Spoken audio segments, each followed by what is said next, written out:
The Brahma Kumaris are affiliated to the United Nations in two ways, one through the Department of Public Information and the other through the Economic and Social Council, DPI and ECOSOC.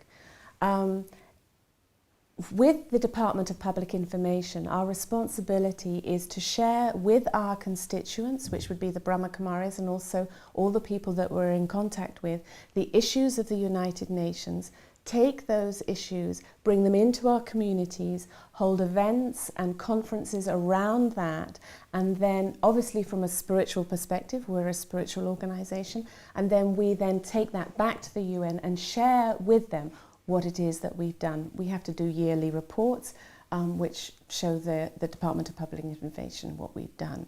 The other way is through the Economic and Social Council. Now this is a consultative status. This is slightly different because here the United Nations are interested in the spiritual expertise of the Brahma Kumaris. They want to know what it is we think about a certain issue. We do this in different ways. We do it by belonging to committees, working with other organizations. We do it through writing written statements, which is giving our position in more depth to the various departments of the UN, and also we can make oral statements. Part of that relationship also, of course, is that we have to do quadrennial reports. So we have to report back to the UN what it is that we've been doing internationally over those 4 years. One thing is to have the status, but the other is that you have to show the work that you're doing so that you can keep that status.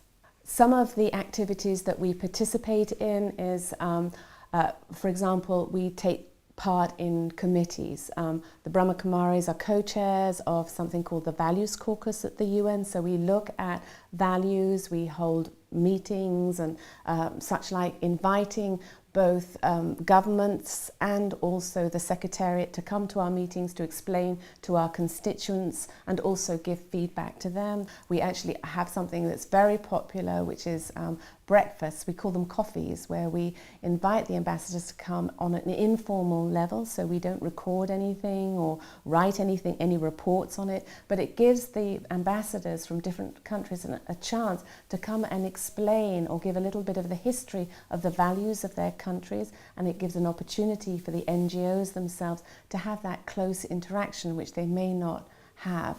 And of course the UN has many days, such as the International Day of Women, Environment Day, Tolerance, Non-Violence. This is actually something that the Department of Public Information give out, and we as the Brahma Kumaris work all over the world on these things, so we will do it from a spiritual perspective.